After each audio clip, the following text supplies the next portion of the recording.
Welcome to another episode of Chasing Labels. I am Stephen Billings, your host, and as always with me is your co-host, Andrew Cabral. How you doing, man? Doing good. Doing really good. We are coming to you, I almost said live, but this is not Saturday Night Live. We're coming to you at some point during the week. And it is What's Easter? It's Easter. We're recording on Easter. It is Easter Sunday or Passover Sunday. Ramadan is going on right now as well. And if you don't celebrate any of those things, hopefully you're just having a great day in general. Yeah. That's always just something I hope everyone's doing. But we are back here once again for spine number 45. I actually had to look that up because I couldn't quite remember. We never do. We never do. Ever. But we do this every week and we never remember where we are. Yeah. But we know we're talking about movies because that's what we're doing here. But joining us today on spine number 45, episode 45, is a very special guest, Stephen. Who do we have joining us today? So if anybody follows, the Vinegar Syndrome partner labels, you've maybe heard of this partner label that seems to be getting a lot of buzz. And they're called Fun City Editions, and we got Mr. Jonathan Hertzberg here, the founder, the mastermind behind it. How you doing, man? I'm doing great. Thank you guys for having me. This is a fun way to cap off the weekend. Oh, great, man, great. Yeah, we're glad to have you. It's been I've been talking to you for a minute. I think since near the end of last year about doing this, and we're so happy to have you on. And so as we do with our guests, we want to start from the beginning. Where did that love of film begin for you? Was it right out of the womb? Was it, did you walk in on your parents watching a movie you shouldn't have been watching, and it was like that, where did it start for you? Where did it start? That's a good question. I think I have a pretty good idea. I really was fascinated by movies from a very young age. I loved to, watch the movie and then tell the story to whoever, I could, usually my parents or other adults in the room, and basically retell them the whole movie to the point that they would say, you can only talk about one scene in the movie, your favorite one. And my grandfather and my mom's father said at the time, and again, this was probably when I was 4 or 5, 6 years old, he said, I don't know what he's going to do, but he's going to do something in movies. And so he's not around now. He didn't get to see this, unfortunately, but I think he'd be pleased that his prediction came true. And I can remember the first movie that I saw in the movies, and it's probably the same for a lot of people, was E.T. I was 4 years old when that came out, and I remember that I got scared, I got freaked out, and I made my mom take me out of the theater. I don't remember where it was in the movie, but I was traumatized. And then I said, wait, no, we got to go back. So we went back for the next show, and then I did make it through the movie. And then, I guess that's where it started. Well, I mean, me knowing E.T. very well, I'm assuming it has to be the scream scene where he's like, Meh! That had to have been the scene. I mean, we're going back, it's 40 years ago, so the fact that I can remember, that I even can remember, leaving the movie and coming back in is, I think kind of a some kind of miracle in itself. So no, I can't remember the exact moment, but that very well could be it. Of course. That or the scene maybe when he's outside and something's in the shed and it's kind of creepy out. That whole entrance, but the intro between the two characters is kind of creepy. Yeah, it's pretty tense. I watched it. Yeah. I watched it again fairly recently, and even then I was still a little, even though I know what's going to happen, I was a little tensed up. So yeah. The part that always got me as a kid was when the government shows up and they start basically hooking ET up to experimental wires and stuff, and Elliot gets sick and he gets sick because they have that symbiotic bond with one another. It's always the government ruining everything, I guess. Yeah, that stuff seems to be. Yeah, that stuff is actually it's pretty traumatic. I mean, Yeah. It's definitely, and I was like 4 years old, so it was. Yeah, I don't think I could have handled it much earlier than that. Oh, of course. So, with kind of connecting to the present, but also still sticking in the past a little bit.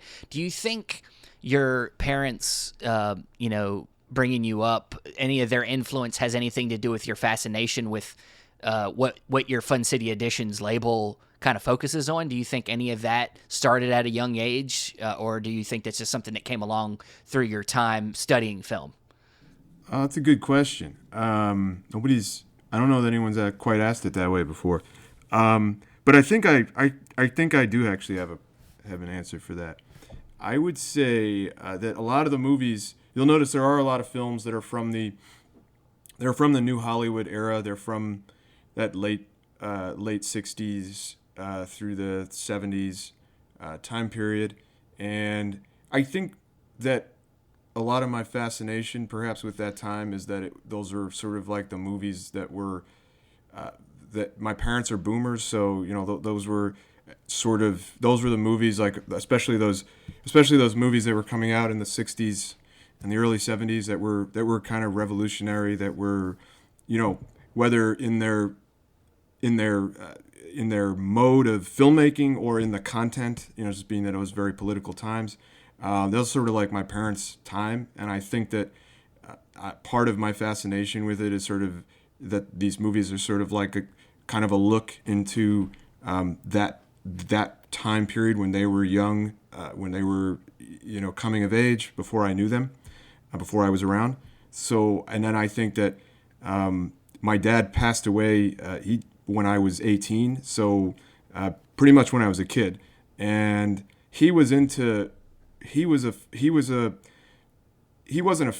someone that like studied film or made films, but he was a pretty serious film goer, cinephile, because he came of age at that time when it was pretty common for young people that were engaged in the arts, engaged in what was happening in culture and politics. They were into film, and they knew it was a time when you didn't have to be a cinephile to know who Godard was, or what the French New Wave was, or all these films coming out of Europe. And so my father was like one of those people that he saw a lot of that. He saw a lot of those films, and he saw a lot of the New Hollywood films.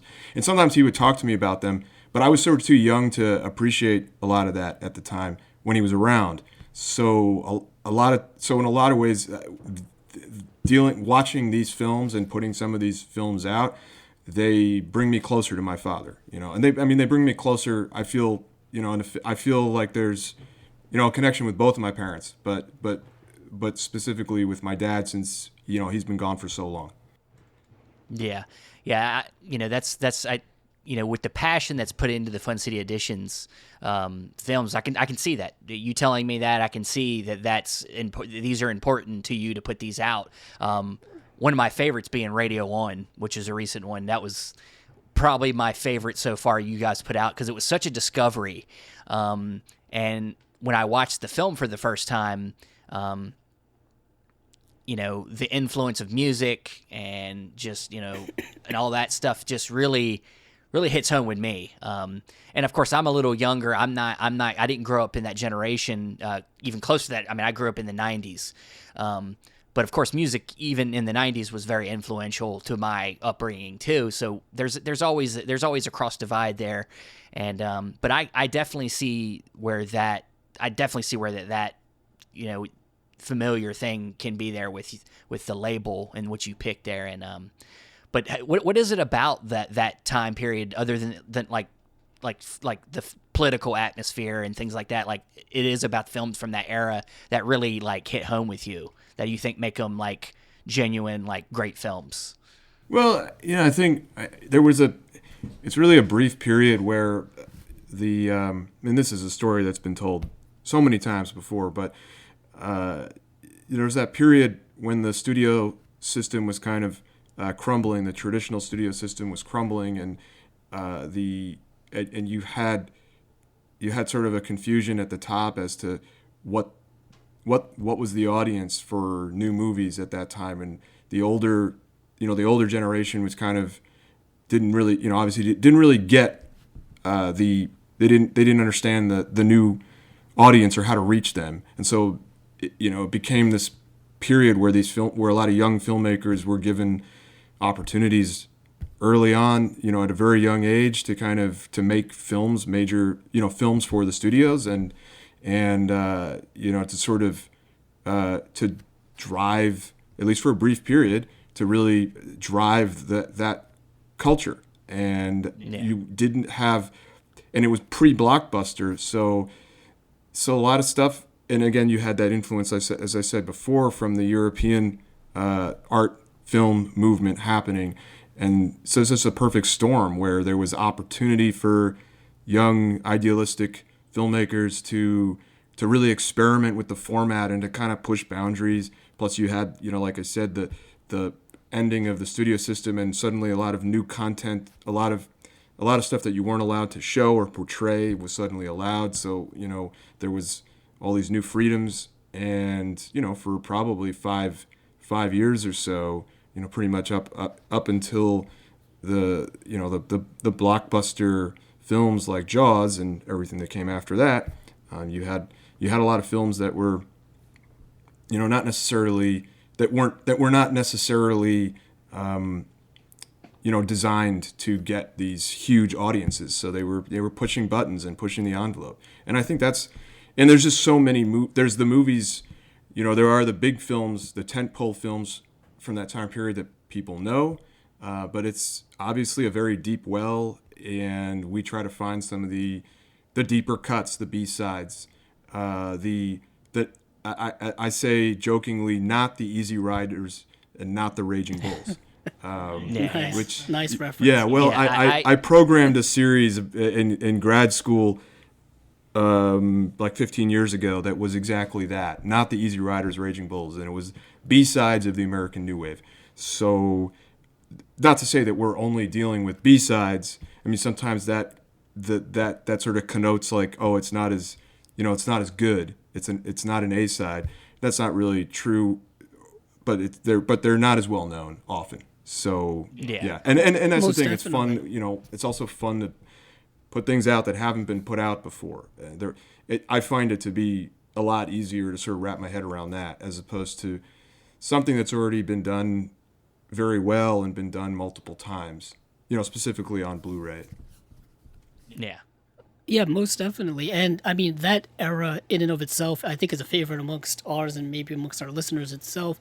That whole new wave era where there were essentially no more rules anymore when it came to what you could and could not do with filmmaking. I think the new rating system had just kicked in with rated R films and all those kinds of things. And I think I've said this many times. All of the icons that we know of now kind of got their start during that era. So it's the origin of so much and so many people still working today. I mean, they just celebrated the 50th anniversary of The Godfather, which came out during that era. Coppola and Lucas and John Milius and everybody, Martin Scorsese, of course. So that era is so rich. But like you said, there are the headliners. There's the Jaws, the Star Wars, even Taxi Driver. I think is more well known now than ever before. So I like this idea of mining deeper, digging deeper, and finding the hidden gems.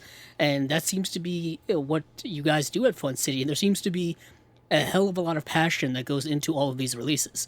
I think that's why they're so popular. And I guess just delving into that, how did the origin of, this whole thing start? Like, was this ever an intention or a goal for you that you had for several years, and then you were finally able to get it off the ground? How did Fun City Edition start? Sure. Well, I've always been a collector of physical media. I've always been a collector of just stuff in general, ephemera. And so I've been collecting movies on VHS, Laserdisc, DVD, Blu-ray, as well as, taping stuff off TV, off the air, things that you couldn't get any other way. So I have the collector's mentality, and I've worked in film adjacent, and for over a decade I worked in film distribution, more on the theatrical booking side. So I wasn't specifically working in home video, but I was. That was for Kino Lorber too, right? Yeah, I worked. I worked. I worked for Kino Lorber for most of that time.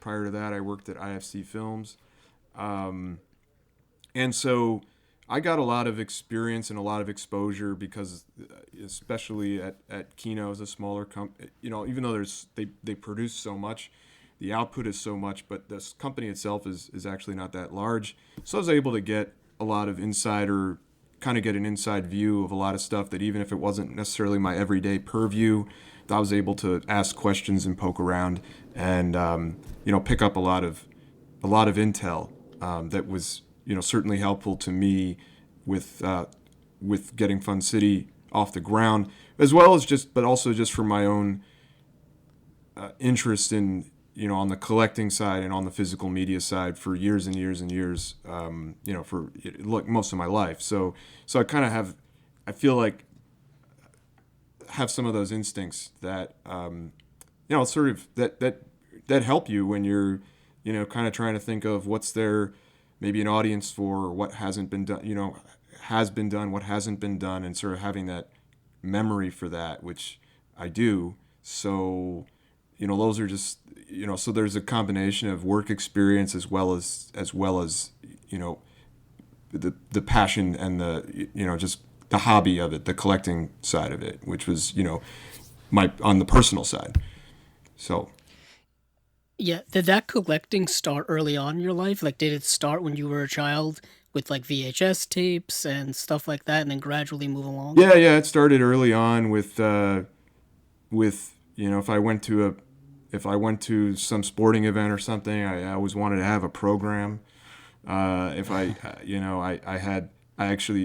had my first records that I had were soundtracks in the very early 80s, and then I taped. I definitely was recording stuff. Had a VCR, and I think we got a VCR in 1984, and so I remember renting things from the store and getting another VCR and recording, making a recording of the tape, and then, taping a lot of stuff off of TV. You could fit so many movies on a tape when you record in an extended play. And then later I started buying pre-recorded VHS at places like Suncoast, that was like kind of like a mall, chain of stores where you could buy that sold pre-recorded VHS tapes. And then I got into Laserdiscs in the early 90s, and that was great because it was already that was really the first format to adopt widescreen, to adopt extra features like commentaries and things like that. And also again, there was just a lot of stuff that, say, on a videotape, if you wanted to buy it, it would be like a lot of stuff was priced for rental, which was a higher price point. So, if you wanted a VHS of some certain movies, they might still cost you $70, $80, $90. But Laserdiscs, they were always sell through. So, and they were better quality. So that was all sort of like into my, up into my teenage years. Now, when it comes to your, keeping your collection together, are you very, you have a certain mentality? Because everybody's got their own style about how they keep their collection together. Do you keep everything like director separated, or? I can't, I mean, really, honestly, there's so much, I have so much stuff, and I've, like everyone, I've culled and gotten rid of lots of things. Some things you regret getting rid of, some things you never miss. But I have a lot of stuff that's like still, I have things that are in boxes, honestly, because I just don't have room. Living in an apartment in New York City, I don't have, space is at a premium, so I don't have everything out, unfortunately, like on, shelves and organized that way. I do have I have things, maybe I have things out by label, or I try to anyway. But then you get more stuff from that label, and there's no more room on the shelf, in that labels section, so yeah, it's kind of like an ongoing thing. Yeah, you sound like us. It's shelf space is always a premium. Yeah. I think unless you've got entire rooms or wings of your house dedicated. Some people have the space, some people don't, some people run out of space. It just depends. Well, You know? all this every space is finite, So I mean, Yeah. Well, you're so busy, making new editions. You don't need to. Well, yeah, well, certainly, you kind of, I have to say, I have to make, frankly, better decisions in terms of, do I need this or not? Because I have also there's finite space, and there's finite, finite revenues and finite, spending money. So, is it more valuable to have more and better Fun City editions, or for me to have more stuff on my shelf that maybe I'll get to watch sometime in the next few years? Well, yeah, I'm going through that right now because I'm about to have a baby. So I'm like, do I spend this? Do I buy the 4K version of Drive, or do I hold it off for my new daughter? Does she need to eat? Maybe college fund or 4K UHD fund? Yeah, I know. Well, I mean, Which the one thing do you is need? one day I could just sell all that when I'm too old to watch. I can't see anymore anyway, and then Yeah. she could have that for it'll be more You never, valuable then, you never right? know what the value is. Half that Some of- stuff's probably not going to sell for anything later. I don't know. Yeah, unfortunately, I think Jonathan can probably attest to this as well because collecting for so long. With the evolution and change of formats and stuff like that, when it comes to collecting, the values fluctuate very wildly. It's like what used to be worth something may not be worth anything the next day because something newer and shinier and more deluxe has now come out to replace it. And it seems like everything's getting replaced all the time these days. Yeah, and sure, I know some things that weren't worth anything a few years ago, they're worth something now because suddenly VHS, big box VHS, or even certain laser discs, those become in vogue again because they have something on them that's exclusive, or people just like how they look. So, yeah, it's always fluctuating. The old stuff, the values go down, go back up, go down, and then then you're always worrying about is there going to be another format? Although it does seem like 4K UHD, may be the final one, but It may be the end. I hope so. I think financially, I think we all hope so. If James Cameron has anything to do with it, he's going to make some kind of hologram thing for all of us at home. I mean, I was doing some television shopping recently because my brother was getting a new television, just doing research and whatnot. They do make 8K televisions. I don't know who is buying those televisions. All I know is that they're like super expensive, and it's just like, are we going to get 8K content at some point in the future? I don't really know. But when it comes to value of things, I think specifically the boutique labels of them all, it seems like those things are valued really high because the quantities seem to be more limited than other mainstream studios. Obviously, that's due to production costs and all of those things and whatnot. But I'll say Fun City editions are very highly sought after, and once they sell out, they do cost a lot more to get them. So for those of you listening out there and are trying to complete your Fun City Edition collections, I would jump on that, sooner rather than later. And do you find that there's such a big demand now for Fun City stuff? Because every time a new one comes out, there's always a buzz. Yeah, for sure. Especially what as far as the slipcover versions go, that's really where the most limited side of things is. So it's, if you want a slipcover edition, those are numbered at usually around 2,000, give or take 500 or so. So for sure, don't sleep on those. But definitely, yeah, as we've grown as the label, the first release was Alphabet City, and that was in like the summer of 2020. So, man, time's been flying by. But every release brings more. I feel like brings new eyes to the label. There's always someone who just discovered us, and then they want to go back and pick up, hopefully, most or all of the other titles in the collection, and then they stay with us hopefully going forward. And definitely, I've been blown away by, just sort of on social media and from hearing from people sometimes actually in real life, or on the forums online, some of the online forums. It's definitely been really surprising and very gratifying to hear people, talking about how they're so on board with the label, or they're label completists, or that's their favorite partner label or their favorite label, period. All that stuff is like kind of unbelievable to me, and certainly, is a big motivator to keep going. Yeah, I mean it's and just because it's only been we were looking at it before. It's like you're only in your second year, right? And it's so quickly people have just attached themselves to your label, and it's got to feel good. That's got to feel good that you feel like you're doing something right. Yeah, well, it feels like I'm doing what I should be doing, which is a good, always good. Which is a good feeling.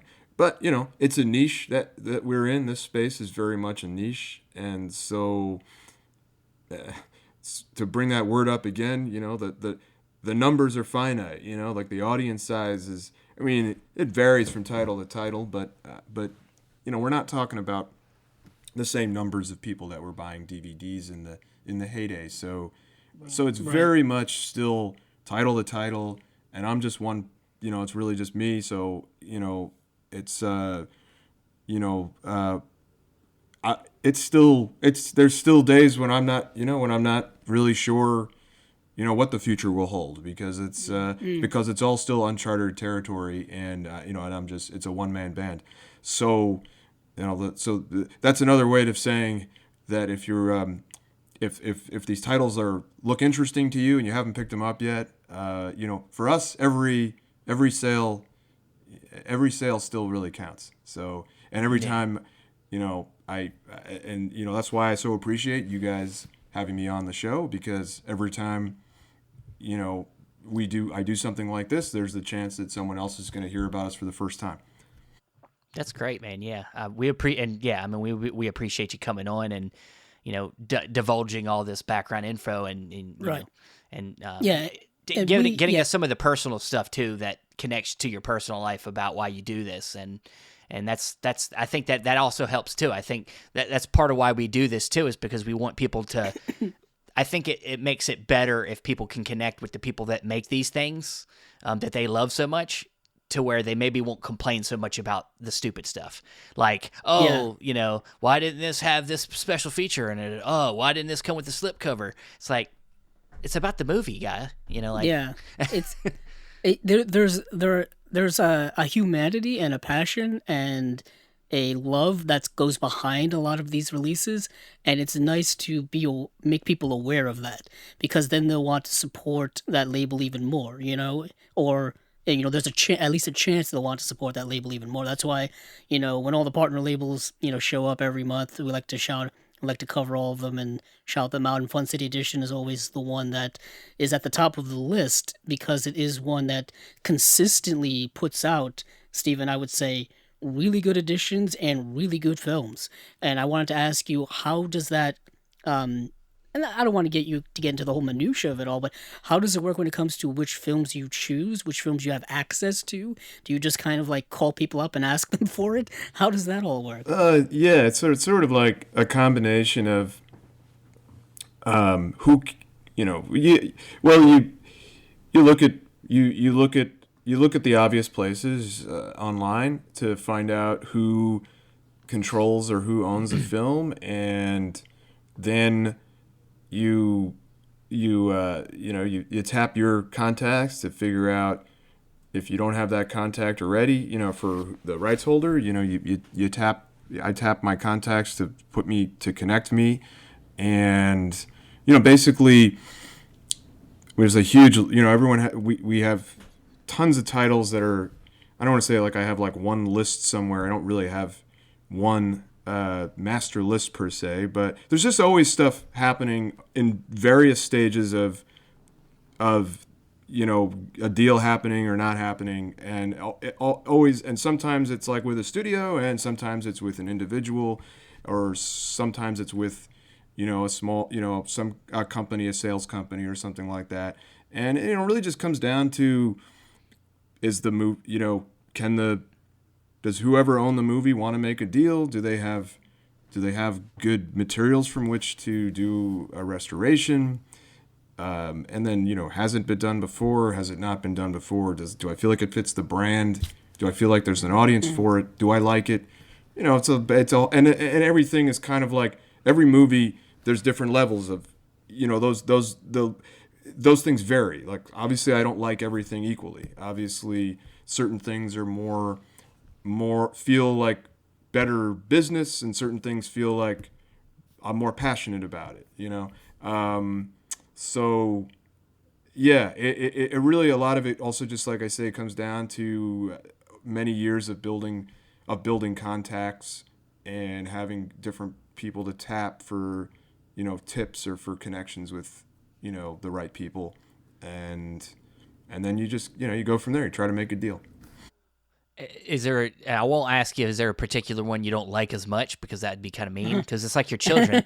But is there a particular film that you've released so far that you particularly are passionate about the most? I would say for me, Jeremy and Radio 1 are the two main ones for me. Oh, very cool. Very cool. Well, yeah, I can say for sure that probably of all these, probably the film that, maybe the film that had, for me, was maybe the closest to my heart, or one that I had like a real personal affinity for, even though it was maybe in some ways a riskier title or more of an outlier, would be Jeremy.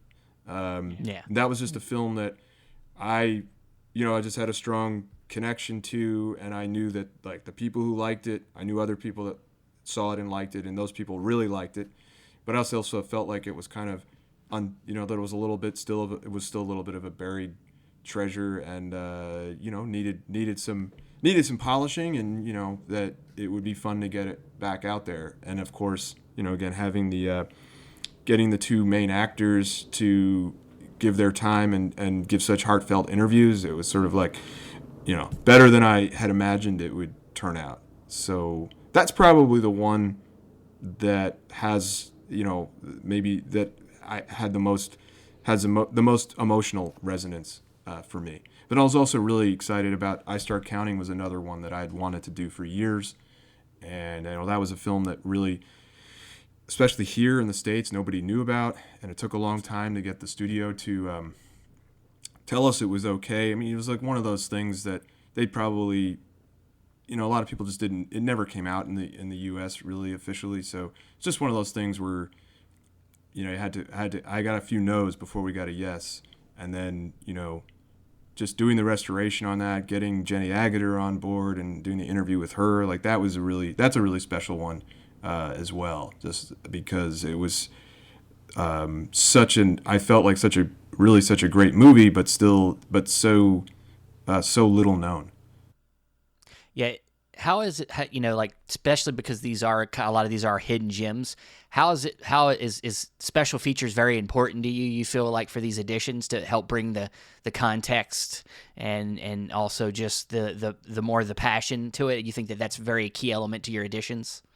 Yes. Yeah. I would say after doing the restoration and having, because as you said before, the movie is the thing. So, I mean, the main thing is having a really good, really good sort of up to date master that sort of passes muster with everything where technology is now. We're not necessarily doing, obviously, 4K UHD for a lot of these films, but the main thing is getting a good master, or making a good one, and then after that, yeah, having extra features that are, that have substance, and that are, that offer context, historical context, cultural context, and sort of historicize the movie and the people who made it. And I think definitely, from the feedback I've gotten, certain films, people have enjoyed them more after they've watched the interview or watched the movie with the commentary. So that makes me feel like it was worth it. But also I feel like it's important to have, not just have extras to stack extras on the back of the label, but I try to have the people involved be like the filmmaker, the star or the stars of the movie, as opposed to someone that was maybe really far down the cast list or the credit list and may not really have much to offer in terms of memories. And we've all seen a lot of those extra features where it's just sort of painful because they don't really have a feeling or many memories for the movie. But and this sometimes happens even when I talk to the star of the movie. Frankly, sometimes for a lot of actors, some movie that we think that is beloved to us, a lot of times, even for the star of the movie, is just the job. And I mean, I've had the full range. I've had other actors where they have such strong memories of the movie and it meant so much to them, and the interview's great. And then sometimes it's like pulling teeth. But I try to avoid the pulling teeth as much as I can. So I really, like I say, I try to shoot for the best, or shoot for the top tier talent involved with the film where the extra features are concerned. And obviously something like Born to Win, unfortunately, most of those people have passed on. So you'll see that, we tried for some other cast members on that movie, but it just didn't happen. But it was important to still have a historian audio commentary and to have a booklet essay. And so, we have that in addition to having the movie be, restored and looking, pretty much better than it has since it came out. Yeah. Yeah. Is there a particular person you've maybe met or interviewed in your career so far that it was particularly special to you? Yeah. I know you said you really enjoyed meeting the people from Jeremy. Yeah. Yeah. Though that was probably the most special because it was just a perfect confluence where it was just, it was a movie that was special for me and it was a movie that was special for them. And so, that just kind of results oftentimes in the best quality interview, the best experience, and sort of just getting the best. We just got so much good material for that because the people were just it meant so much to them, and and they were just they were so happy to be doing it. And so, and we've had a few others like that. I felt like, the Bruce Dern interview. Now, some of these I'm not there in person because I'm in New York, and a lot of these interviews are happening in, L.A. or somewhere else. But, the Bruce Dern got very emotional talking about Smile and that and a lot of other stuff too. We couldn't fit everything in there, but it was very moving. It's very moving to hear memories like that, and we're talking about movies that are almost 50 years old, and so it's very special when the people are still around and they can be here for the movie kind of getting another jolt, another little bit of life. And, usually they really appreciate it. And so that's just such a cool thing to, sort of help to facilitate that and to witness it. There's a diverse catalog here, but I think the most diverse film, the film that is, the most recent literally would be Lynn Ramsey's Morven Caller, which when this was announced, I think the buzz for this was skyrocketing on social media. I know I was super buzzing about it because, Lynn Ramsey is, a favorite modern director of myself and probably many others. But I would just want to ask how that went about in terms of, deciding to get that film. How did you get that film? And because it doesn't really fit within the era of the other films in which you were doing, was it just kind of by happenstance that this was, kind of fell into your lap? Yeah, well, it was a movie that I'd been interested in doing something with for years, and had I had put it up for release when I was at Kino, and just didn't just slipped through the cracks, and COVID happened, and it just didn't happen there. And then thankfully, it still hadn't happened anywhere else. So I knew where it was. At least I knew where the U.S. rights were, and so I, it was something I went after again pretty early on at Fun City, and I had seen the movie when it came out. I was very much I was obviously a big fan of the movie from when I saw it back in 2002. When it came out here theatrically, and then over the years, it's just one of those movies that it was very apparent that there was an audience for it, and people were really a similar situation, that people who liked it or loved, people really, if you liked it, you loved it. It was, and it had a very impassioned kind of following. And so, but it had just never been available in a decent version. And that was just because I think that for films made in that period, that 90s to early 2000s period, a lot of those films, those independent films, the money came from different places, several different places. A company was maybe set up, a limited, some kind of limited corporation was set up just for that film, and then it was dissolved after the film. And some of those movies were put out by companies that have since gone out of business. So a lot of those films, there is a little more detective work to do to figure out where they've gone. Certain libraries, like the library that Morven Collar is a part of, have been bought and sold several times. So I was just kind of just doing my own digging around.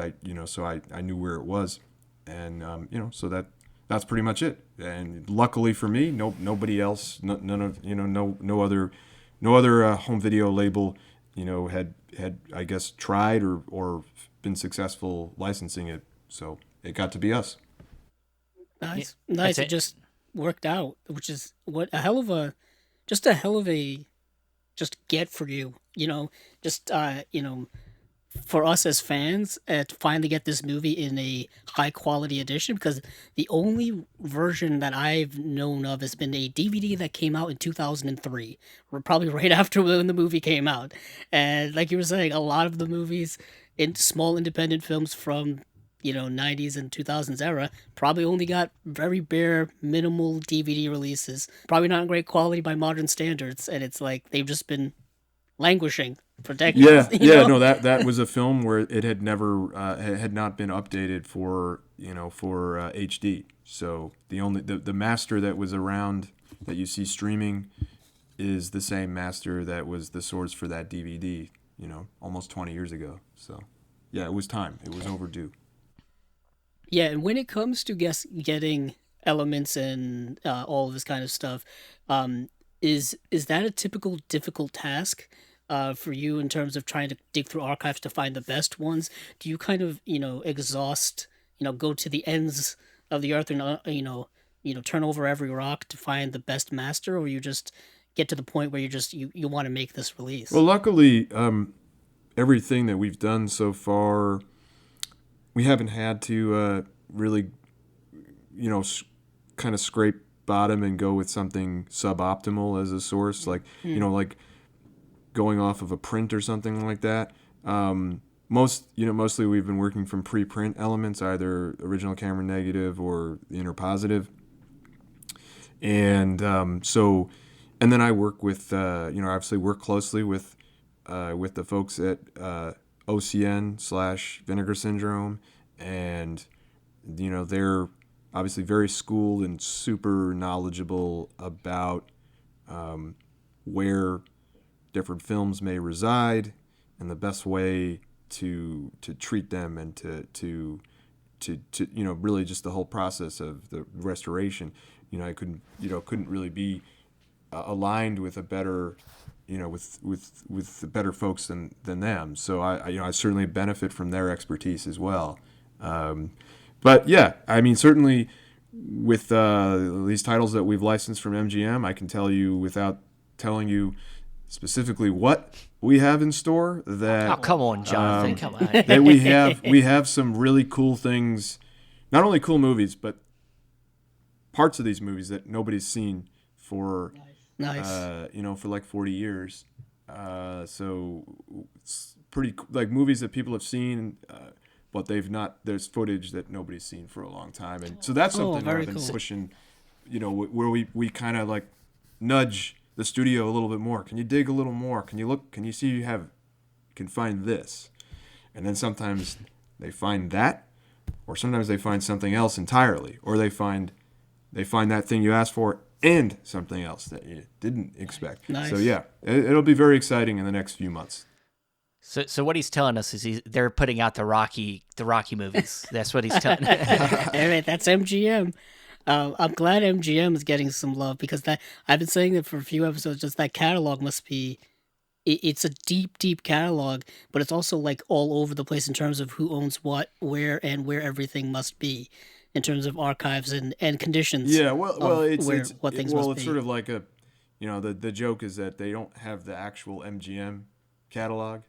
Really, they have the MGM catalog for the last 30, 35 years, but then they've got the Orion catalog, and they've got United Artists, and they've got lots of other smaller, lots of other libraries too. So yeah, it is a very big catalog. It's also a catalog that's been mined a lot in this Blu-ray era. They're one of the most active studios in terms of sub-licensing their films. So when I'm looking, for stuff to possibly license from them, certainly always trying to find some things. Why hasn't nobody done this one yet? Is it because they just didn't care about, nobody else cared about the movie as much, or is there another reason? Because sometimes things aren't out because there are some underlying rights issues, something that's holding it back, or sometimes there's not good materials. But more often than not, it's just that nobody's really asked for it. So, that was the case with, say, I Start Counting, for instance. Yeah. Is there like a cool database that we don't know about that you can search all this stuff that you guys, every time we talk to one of you guys, you're like, yeah, we've been looking through all their stuff and it's like I was like, is there some like physical media catalog that tells you like I'm assuming everything's digitized on an archive somewhere and you can look through it. I'm guessing. Do you have to actually physically call someone at an archive? No, there's phone? Oftentimes, what happens is you may get a list from, you might get a list of avails from a rights holder, but more often than not, it doesn't have everything on it. It's got stuff that maybe it's got the more popular or better known titles, or it has things that they would like you to license. Or maybe they've just recently done restoration work on these films, and those are the ones they tell you about. But yeah, oftentimes they don't. So people don't know. The rights holders don't always know everything they have. To be honest, like you said, MGM. There's just so many libraries that have been absorbed, and there are certain things where rights have lapsed over the years too. There may be things that they did have the rights to at some point, and they don't anymore. So it's just a lot of. A lot of it is, again, just doing a lot of detective work, online, and a lot of those are sources that anyone can go look for. Okay. And then sometimes, sort of like, oh, well, you might see, oh, this movie that did come out was produced by the same company, or had the same executive producer as that movie, or, so it's a lot of company credits. I can tell you that. A lot of stuff is definitely IMDb and IMDb Pro, and it's not rocket science, to be honest with you, but it's a combination of also just having a weird memory for this trivial stuff. Yeah. Do you ever get somebody trying to make you, like, if you wanted to get one title, but they're like, okay, I'll give you that title, but you have to also take this title too? You ever get that sometimes? It has happened, yeah. For sure. Yeah. Maybe not to me specifically, but yeah, that does. Yeah. Oh, I'm pretty sure it's happened. When it comes to, I guess, just kind of going along with all that, your partnership with Vinegar Syndrome, how did that all start? How did you end up hooking up with them? That was knowing folks over there for several years, having mutual friends, and it was sort of just a combination of that familiarity plus a business opportunity and not stuff that was like super planned out per se, but here we are. It was when I first started doing kind of partnering with them. It was not to be necessarily to be a partner label. There was no such thing really at the time. So all of that stuff has grown and happened, almost in real time. So like when Fun City became a quote unquote partner label, it was at a point when the only other label like that was AGFA. And you see what it is now. Now it's like 25 labels or something crazy. Oh yeah. So Yeah. It's all sort of been it's all sort of happened quickly, and a lot of those and several of those partner labels are people I know, and I put them, I connected them with the OCN folks, and then here we are. So that's great. Yeah, and that comes from from working. It's a small industry, especially on the distribution side. So, yeah, especially in New York, where I've been working for as I mentioned, like about 15 years, and everyone kind of knows everyone, or is like 1 degree of separation. And a lot of people, it's sort of like everyone's worked with everyone at some point. So networking is good. That's all I can say. Yeah, I would say that there seems to be a tight-knit, like a tight-knit network of, all of these companies, and you don't really see that a lot when it comes to business and things like that. Everyone seems to be in competition with one another, for the most part, but there seems to be a lot of help, and a lot of, everyone seems to be having a certain specific goal that everyone seems to be working for, which is putting out movies that people are passionate about putting out, and that people like, and that people want to see, and kind of serving also the collectors and consumers like Steven and I and listeners out there and whatnot. There seems to be a collective, idea of what this is all about, and it's refreshing. And preservation. I think that's the main thing we get out of it is the preservation of these films is seems to be everybody's like main goal, is to make sure that these movies live to see another day. Oh yeah, and and a lot of these films look better than they probably have ever looked. I mean, I know when we cover certain movies that are going to be released and whatnot. I said this last week on our episode. The state in which a lot of these films that Fun City is putting out, Vinegar Syndrome, Severin, etc., the state of them currently before these Blu-ray releases are not very good. They're often extremely difficult to find if you can find them, and when you do find them, they're not in great quality because they've been just left behind for sometimes decades upon decades. Yeah, absolutely. There's a lot of films that still have never made. The DVD era completely bypassed them, and we have quite a few of those, and we're at the very least, Blu-rays bypassed them up until now.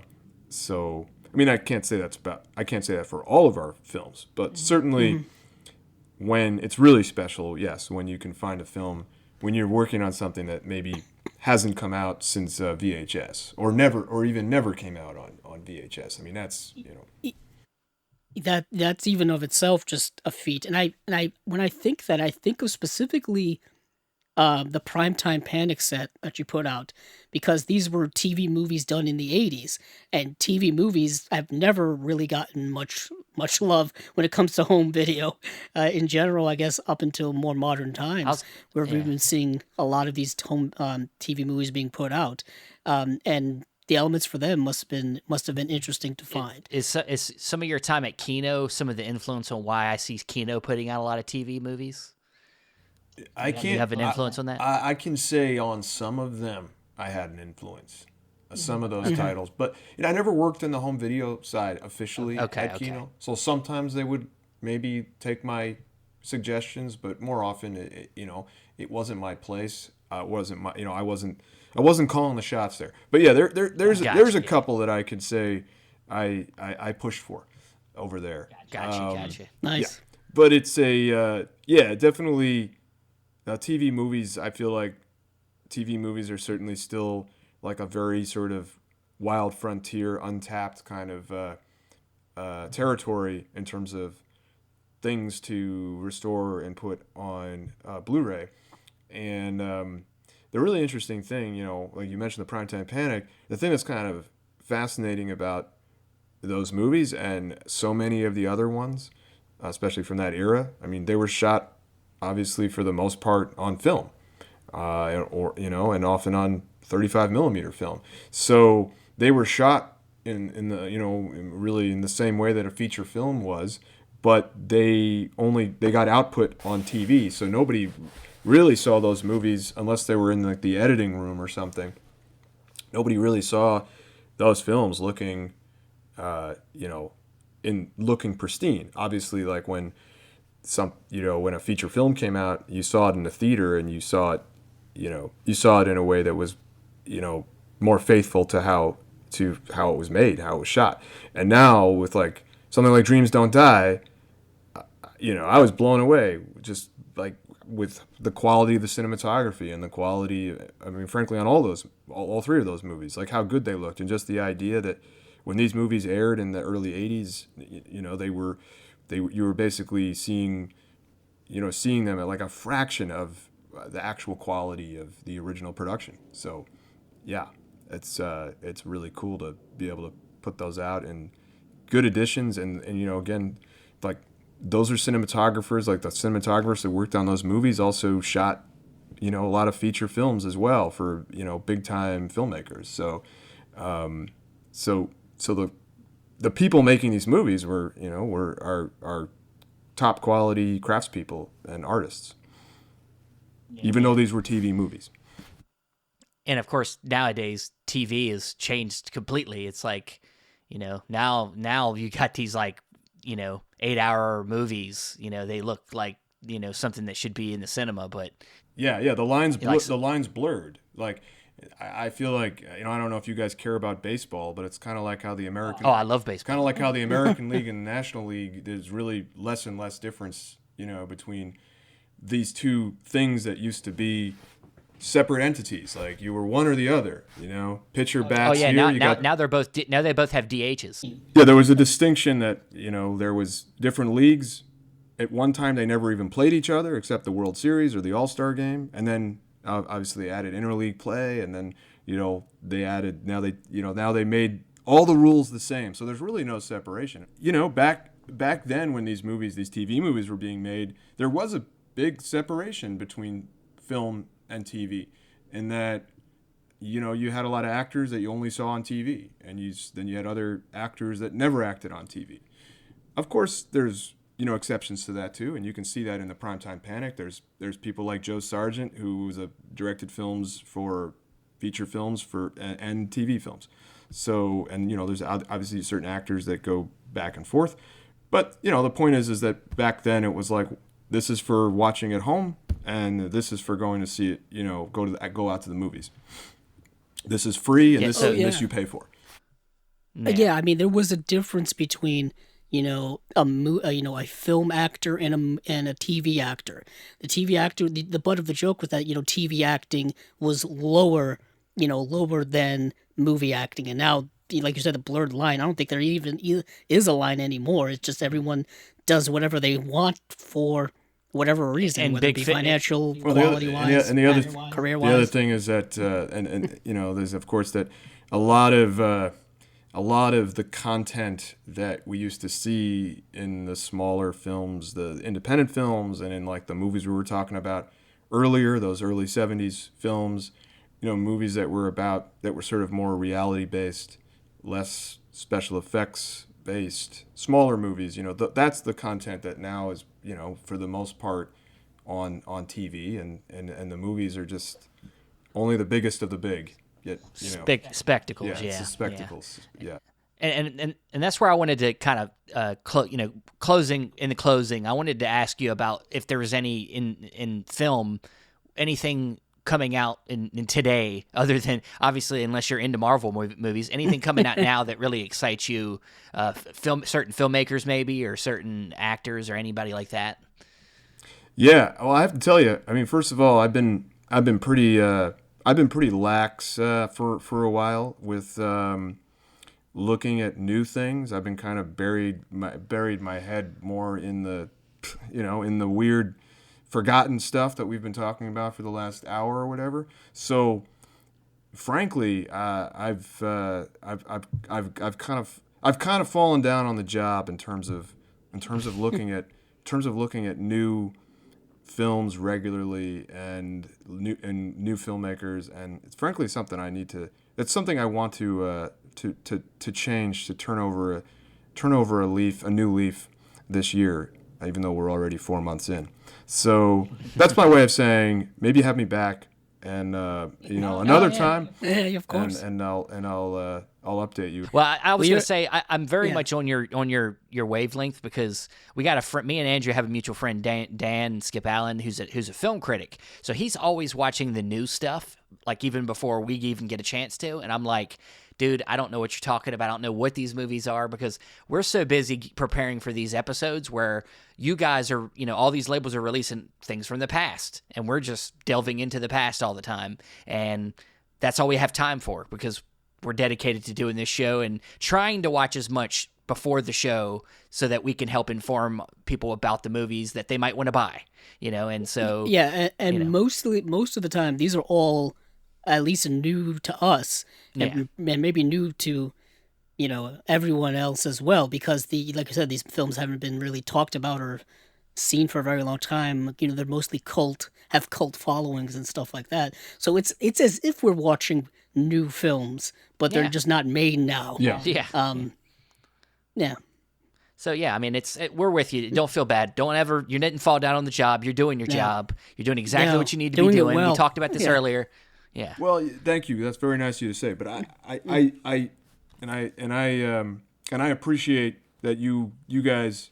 Well, you guys know where I'm coming from. I mean, obviously, for the most part, the niche that we're working in and for, the large majority of the collecting people are collecting older films. They're collecting back catalog titles that they already are familiar with and love, and so that's just kind of frankly where the business has taken us. And also, of course, the new films, a lot of the new films aren't available to us. But that being said, I do think it's important as a if you're a cinephile or self-proclaimed film buff fan or whatever, I do think it's important to sort of try to have your finger on the pulse of what's happening now as well, because it's all cyclical. And frankly, a lot of the stuff that there are definitely, I mean, part of what I do, and if I'm going to do it effectively, is try to find connections with something, say, that's really old and obscure and forgotten for the most part, with something that's new and beloved now.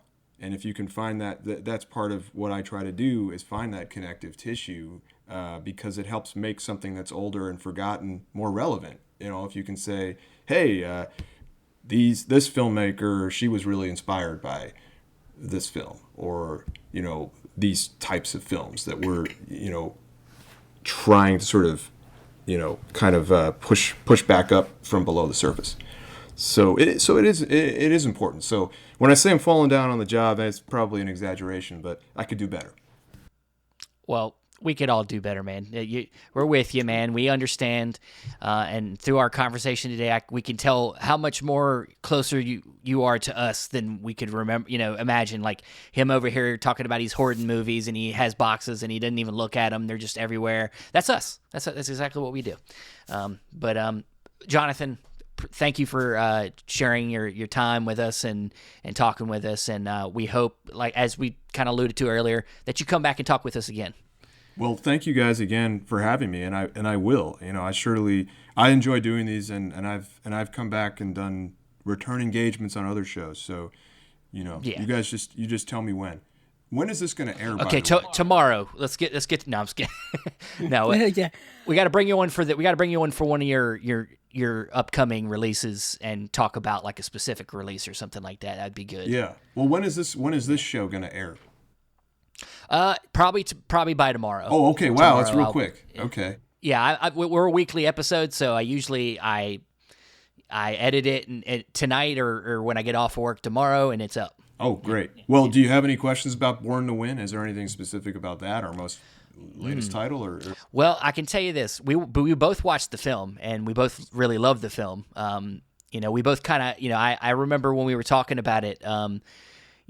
I was telling Andrew, I felt the Safdie brothers had to have watched this movie, with the urgency that was going on with the character George Siegel was playing, was just kept getting more and more in trouble. Yeah. And deeper and deeper and digging into stuff. And it plays on that kind of 70s gritty paranoia that a lot of those films had at the time.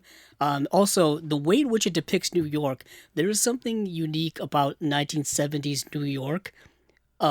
Specifically when people depict it in a gritty, rather harsh manner, because it is like, a dirty place at the time. And I felt that in that movie. Like you could feel it there in the atmosphere of it.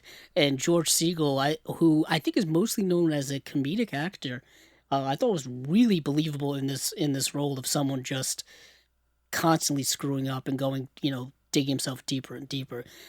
It was it's a great movie and great release. Well, I'm really glad you guys responded to it so much, and you mentioned the Safdies, and they are actually fans of this movie, and they've been outspoken. It's not a secret, so that it was a movie that they were that they love, and I think you can see it in their films. You can see it in the it's often compared to something like Uncut Gems, and that's an example of what I was talking about before. In terms of just sort of trying to maintain that awareness of what's out there now.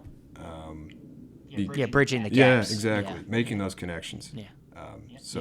Really glad you guys dug it. Thank you for the feedback. Yeah, it's next on my list, man. I'm getting it. I mean, I still got to get Bilitis.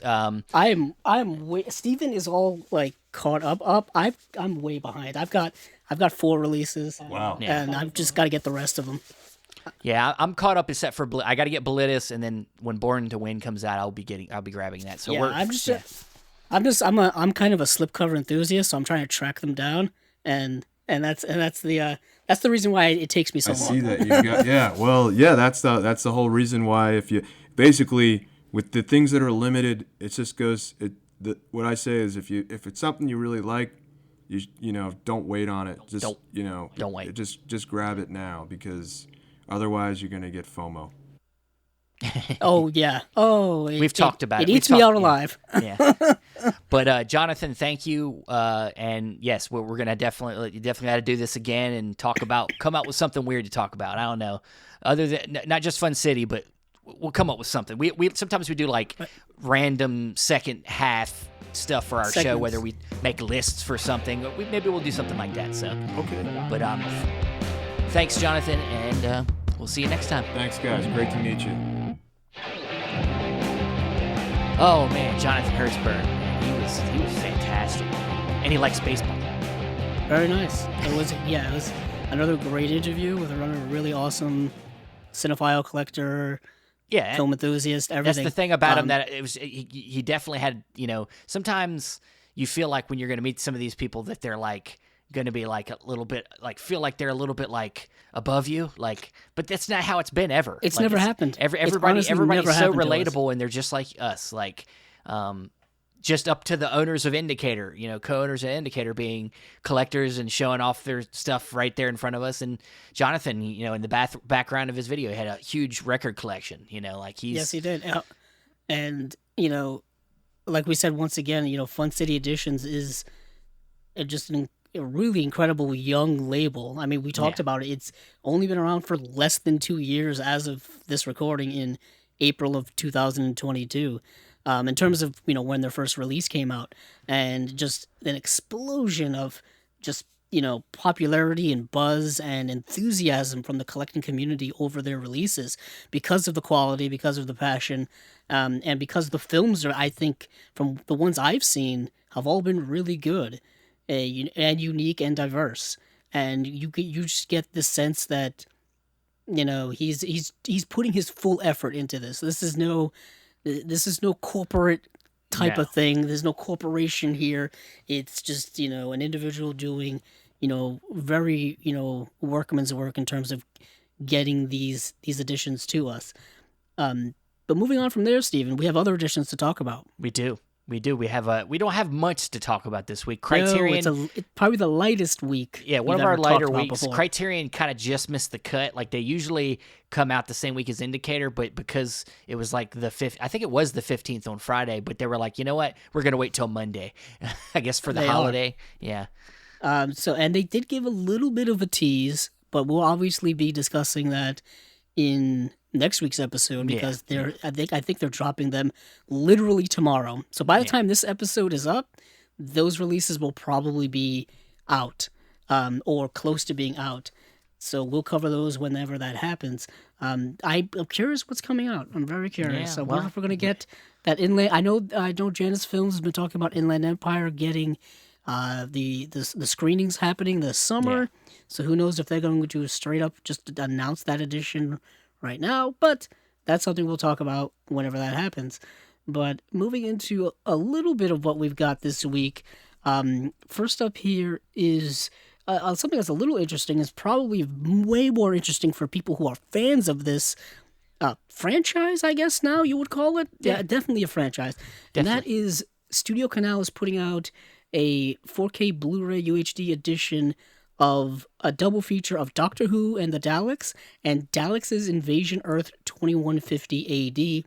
And this is, of course, two Doctor Who movies from the 1960s. I think one was 1965, the other was 1966, which one is the first film, one is a sequel. And I believe Peter Cushing played the Doctor in this. And as many people know, is that the Doctor Who has taken many, many forms by many, many different actors over the many decades that it's been around. Yeah, it's. I mean, when was these movies like? Did they come out during the time that the show was on, or was these predate the movie? I believe the show? So. Yeah, I'm no Doctor Who historian or even someone who is super, super familiar. I'm more familiar with what's going on with the modern. The modern Doctor Who, and even then, I'm way behind in terms of watching. I think Doctor Who has been around since 1963. Okay. So, yeah, it was right around the time when the show was originally on. I don't know if I can say originally on. It's come and it's gone, it's come and it's gone over the years. It has a huge, massive history, as you can assume, being around for so long. But these were two films done at the time, and this would be something that I would be curious to see just because I really love Peter Cushing. Yeah. And I didn't even know that he did this. I didn't even know that this was part of his filmography until now. Not knowing anything really about it, the artwork's pretty cool. The artwork looks amazing. Yeah. It has like that kind of like pop comic artist. Yeah, I was going to say comic booky, kind of like, It's very colorful, and they look like they're giving you a lot of extras in there when it comes to like prop thingies, lobby cards and posters. A lot of goodies. Yeah, this is a lot of goodies in there. A deluxe looking package where you're getting giant poster, you're getting great artwork, you're getting booklets and all kinds of stuff. I want to see how many discs there are. It looks like it's just the 4Ks. Discs. Yeah, it looks like just 2 4Ks. So it's not it's not a dual format, or is it? Nah, from what I can tell, it's just 1 4K and 1 Blu-ray. I'm not really sure. I'm not saying it just says Regent Free at the bottom of both of these, so I'm assuming that it's just a 4K with all the features on the 4K. Well, there. When I'm clicked on it here, it says the 4K is Regent Free and the Blu-ray is Regent B. Okay, I see it and now. And it says 2-disc set, 2 BD. Okay. Yeah, you're right. It didn't say it in the original press release, so that's why I assumed. Well, I'm just looking. I'm looking on Blu-ray.com. Yeah, I see it now. Yeah. Yeah. So I'm not sure how many discs this actually is, so other than the picture showing. I'm assuming it's 2 discs. It's a Blu-ray and a 4K, and I'm sure the Blu-ray's Regent is Regent and B. also it looks like it's 2 separate releases and not one release with 2 movies. That's what I'm getting confused with. That's what, yeah. So Doctor Who and the Daleks gets its own deluxe release with a 4K UHD disc and a Blu-ray disc, and then the other film, which is Daleks'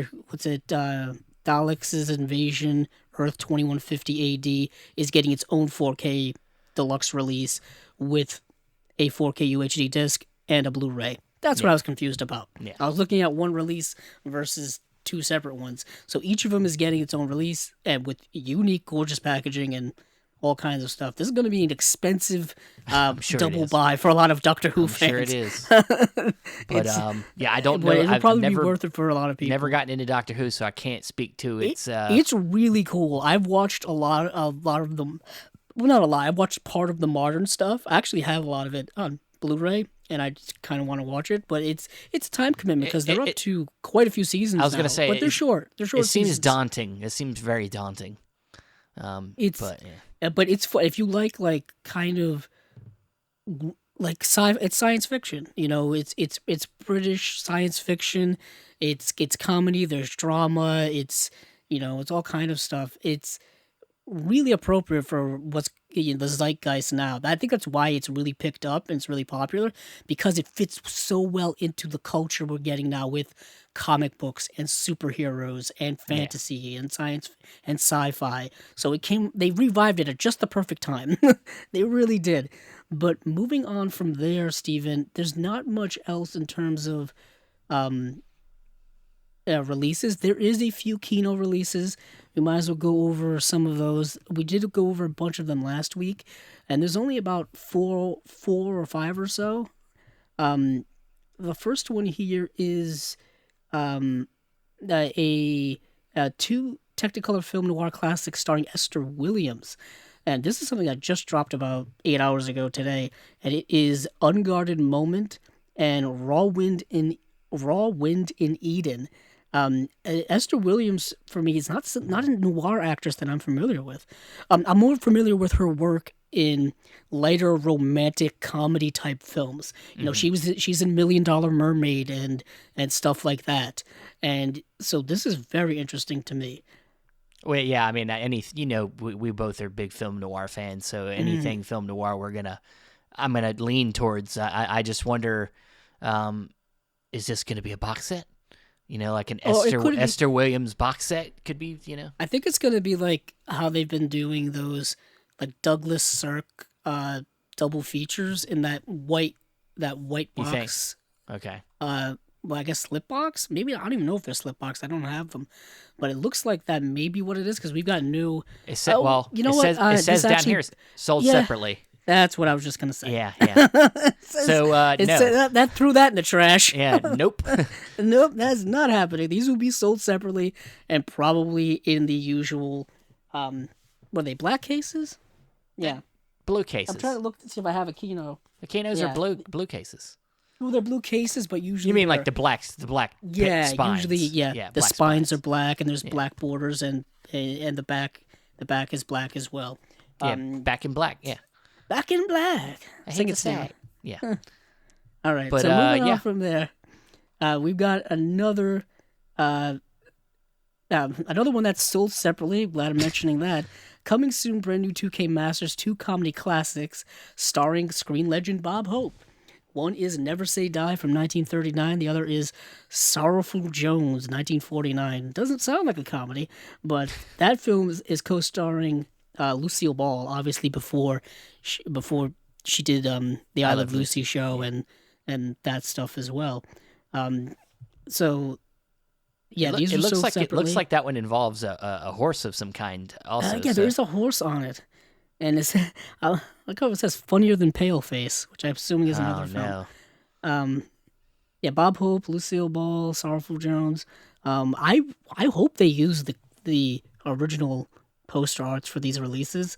They seemingly keep doing that for a lot of these older catalog films.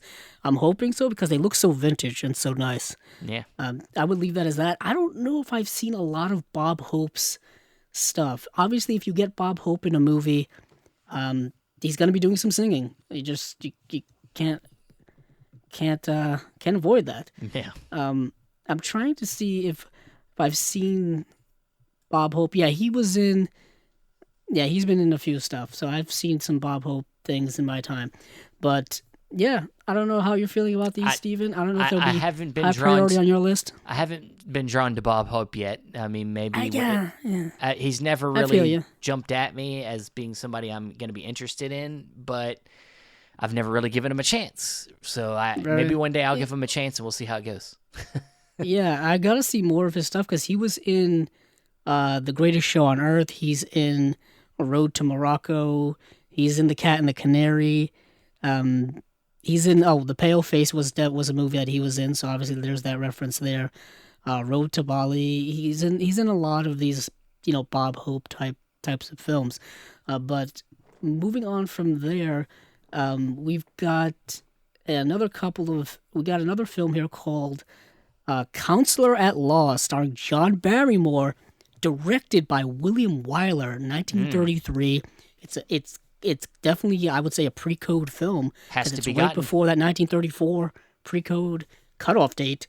I got to actually watch this movie way into the hours last night after I'd gone through all the indicator stuff. And yeah, this is based on a play, and it's really, really good. Yeah. John Barrymore is fantastic in this film. It's very play-like, very strong dialogue. It's all set in like buildings. It's all set in like one or two locations, and you could see how it was just a play translated really to screen. Yeah. But what really gets you is the acting, and the dialogue is so good and so crisp and so frantic. Also directed by William Wyler, who is a great all-time a favorite of ours. Yeah, I mean, he directed Ben-Hur, which I was ironically talking about earlier, because this is the time of year where they just air a bunch of biblical epics on television, like the Ten Commandments and Ben-Hur, apparently. But of course, he did The Best Years of Our Lives. He did Roman Miniver. Holiday. Mrs. Miniver. Yeah, he did The Heiress. Did he do Miss Miniver? Yeah. Yeah, he did Mrs. Miniver. Mrs. Miniver. Yeah, he did The Letter with Betty Davis. He did Jezebel with Betty Davis. He did How to Steal a Million with Audrey Hepburn, as well as I think Peter O'Toole is in that film.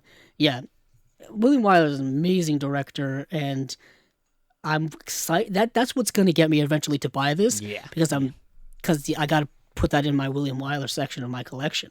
So that was a pleasant surprise. I wasn't really planning on watching these because I was, really concentrating on all the indicator stuff. But this showed up, and I was like, yeah, I got to see this.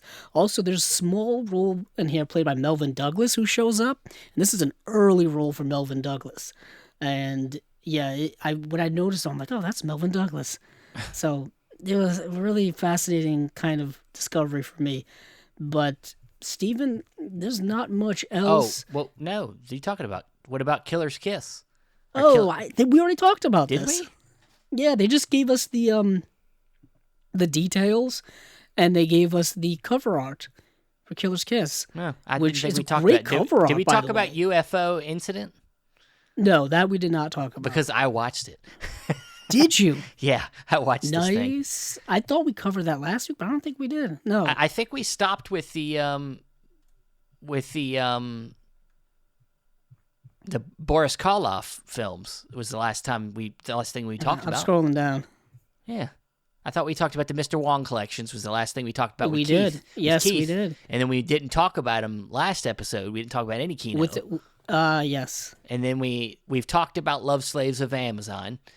Yeah, because these are all just... Yeah, we talked about The Last of the Dogmen. Yeah. When that was announced... Yeah. God, forever ago. Yeah. And then James Earl Jones and Estelle Parsons in the UFO incident. Steven, take it away. Yeah, this movie... Well, it's a TV movie. Which is part of why I was bringing it up with Jonathan Hertzberg, because the Kino is putting out a lot of TV movies, and this one, it's got maybe the worst costumes for aliens I've ever seen in a movie. They're like, it's like I could have made them out of some things in my closet right now or something. They look. Do the aliens look like they look on the cover art here? Yes. No. Okay. They don't. The skin doesn't move. It's just like it's people in costumes. It's that traditional, like the way aliens look. Big heads. Yes. Why? They were they green? Green, maybe a little grayish green. Okay, yeah. It's either gray or green. Yeah.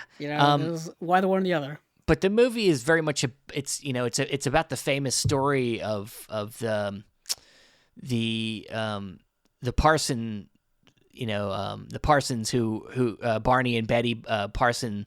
I think Parson is their last name. They're husband and wife. Yeah, husband and wife that have an abduction scenario that happens to them. And in the movie, they are being interviewed by a therapist who's like recording their sessions. And it just kind of goes back and forth. It's mostly in the sessions, but then as they're like talking to the therapist, we kind of cut to scenes of them going through the abduction. And it's not a very complicated movie, and it's very low budget, and it's but there are moments where James Earl Jones is really like going for it, like where he's freaking out while he's inside of his like kind of being put under to pull out repressed memories from that night by the therapist. He like kind of goes into freak out modes because he's so scared, and there's some good acting in there.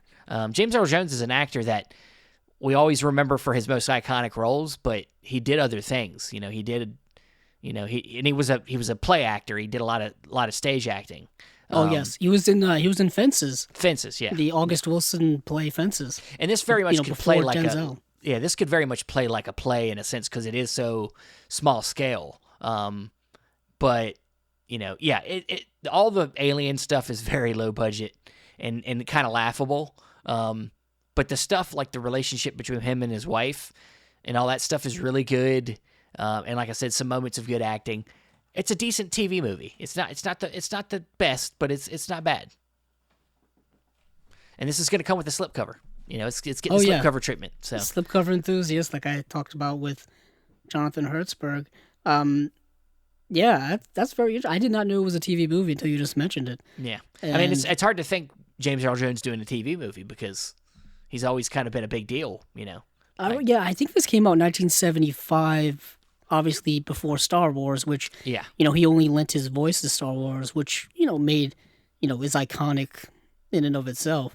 But what is interesting is, like you were saying, Kino is putting out a lot more TV movies, specifically from the 70s. Yeah. Interesting. Yeah. Just fascinating to me. But moving on from there, there's another movie here called, something called The Cop from 1970, or Un Condé, which I guess is The Cop. Yeah. And I know nothing about this movie at all. I don't even know the premise of it, which is interesting. I'm assuming it's about a cop. I'm assuming so. Yeah. I'm trying to figure out, is that French? Is that Italian? I think it's French. Of course, when you type The Cop into IMDb, a million different movies show up. Barnero is a bitter cop working in a city he considers rotten. Okay, it's a little Batman-esque. Yeah, I don't know. I don't know if it's that. It looks like the names are French, so I'm thinking it's a French cop film. But yeah, I think it may be as well. Yeah, because Michael Bouquet, François Fabian. Yeah, those are French names, I believe. I believe. Yeah. Yes. But yeah, I'm curious. All right. Well, yeah. Apparently, it's based on, maybe not based on a novel, but who knows? Somebody knows. Yeah, I'm just frantically looking through. Stop the IMDb. We're podcasting. I know. You can't be reading things while we're podcasting. You do that before the podcast. You caught me, but I got you. You got me. Yeah. There was one other film that they had announced this week. It's called The Mondo Cane, which is something we didn't... Yeah, I think this just got announced a couple of days ago. And I just wanted to bring that up because it is getting a new restoration. Yeah, I'm not seeing that anywhere. Maybe that's not how you spell it. What did I see? Yeah, what are you seeing? I don't see that movie anywhere here. Maybe that's not how it's actually. Okay, let's stop. Let's move on. Yeah, let's move on. Then. Yeah, because I don't know what you're looking at. First look at Mondo Cane. Yes, it was. I wasn't delirious. Yeah. There's a trailer out for it. It's coming out May 12th, and the Blu-ray will be released on July 12th. I think this is a 2021 film that they're putting out. I still don't know what you're talking about, but yeah. Oh, I found it. You must be looking at a different page than the Kino Lorber Classics page. Oh no, I'm on Blu-ray.com. Yeah, of course you are. Thanks for coming off script. This is being distributed by them. I think theatrically, and then they're giving it a Blu-ray release. This is Andrew going off script. Yeah, this is a very fascinating look into this film here, but yeah, it's called Mondo Cane. It came out in 2021. Give it a look up on IMDb if you're curious, because we are going to move on to other things. Steven, where do you want to go next? Do you want to go? There's only one other place to go. I was gonna say there's really only one logical place to go. It's been a slow week, so this week the big headlining slate was that from Indicator. Luckily, I feel like we just talked Indicator, which of course we. You say this every time. You say that. No, we did. It's just like yesterday. Yeah, we were on the Indicator cast, and we were talking. We did, yeah. We talked about June titles, and now the July titles are out. Well, and the July titles, Steven, do you want to run them down? But sure. There is. Make sure you mention there is a little twist. I will. There is a twist. So I'm going to start with what seems to be the Region B stuff, which is we got 4 releases here. We have the limited rigid box going to the film Creatures the World Forgot from 1971. Fascinating. And then now we've finally, after being teased for a long time, Diary of a Mad Housewife is getting its release. And also Putney Swope is another one that's been kind of teased for a long time. And then if you got them exclusive lobby cards with your sale purchase, you saw that Bullfighter and a Lady was going to be coming out at some point, and it's already here. So there's our 4 UK Region B locked releases. But guys, don't stop there. There's 2 more releases that I was even surprised by. Andrew had to tell me because I had to tell him. I missed it. I was like, wait, I thought U.S. releases only. There's 2 U.S. releases only that are coming out also. So you got a total of 6 releases this month with Love on the Dole and from 1941, and then Requiem for a Village, which came out in a year that I can't find. 1975. 1975. That was me saying that, not Andrew. It was. You could just pretend it was. I just ventriloquism. Yeah. I was throwing. You were throwing your voice. Yes. But yes, that's the big twist. This is the first time this has happened ever in the history of Indicator, where you will not find Love on the Dole or Requiem for a Village on their website to buy.